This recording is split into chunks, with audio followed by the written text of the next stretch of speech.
यूहन्ना की इंजील मुकद्दस उसका 5वां बाब और उसकी 36वीं आयत लिखा है, लेकिन मेरे पास जो गवाही है वो यूहन्ना की गवाही से बड़ी है, क्योंकि जो काम बाप ने मुझे करने को दिए, यानी यही काम जो मैं करता हूँ, वो मेरे गवाह हैं कि बाप ने मुझे भेजा है। हम कई दफा सोचते हैं मैं अब बहुत उम्र का हो चुका, मैं बुजुर्ग हो चुका हूँ और अब जो है किसी भी तौर पर खुदा मुझे इस्तेमाल नहीं करेगा, या मैंने वो काम किए ही नहीं हैं जो मुझे अपनी जिंदगी के अंदर जो है कर लेने चाहिए थे, मैं खुदा के लिए कुछ नहीं कर सका। या हम कहते बस सोचते रहते हैं यार मेरी जिंदगी तो जो है यूं ही बीत गई है और मैंने कुछ किया नहीं है और अब मैं जो है मौत की तरफ जो है बढ़ रहा हूँ, अब उम्र के अय्याम भी जो है बहुत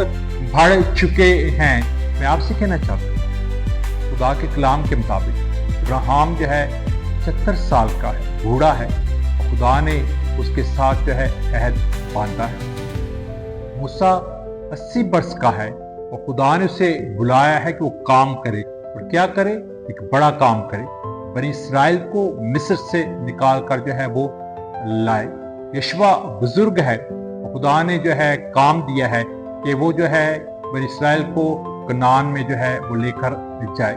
कालिब जो है वो जवान था, एक ख्वाहिश थी उसके अंदर के इलाके को जो है वो ले ले, और अब वो 85 वर्ष का है जब उसने इलाका जो है वो ले लिया है। और फिर अय्यूब जो है वो 75 साल का है और हर चीज लुट पुट चुकी है, कुछ मौजूद नहीं है, खुशी नहीं है, हर तरफ जो है वो गम है, लेकिन फिर से वो बहाल किया गया और दो चंद बरकत उसने पाई है। मैं आपसे कहना चाहता हूँ जो वर्ष मैंने ली है, कलाम के अंदर यीशु मसीह ने कहा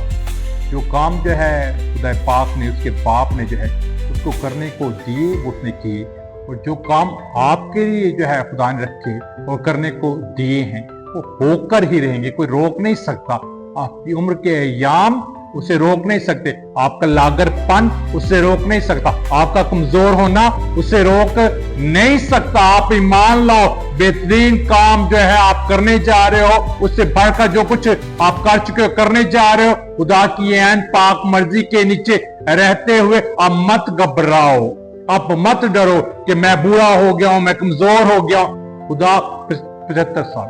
80 साल, 90 साल खुदा इस्तेमाल करना जो है वो जानता है। खुदा जो है आपको भी इस्तेमाल करना जो है वो जानता है। आपको घबराने की जरूरत नहीं है, जो कुछ खुदा ने आपके लिए रखा है वो कर ही रहेगा। यीशु के नाम में आमीन।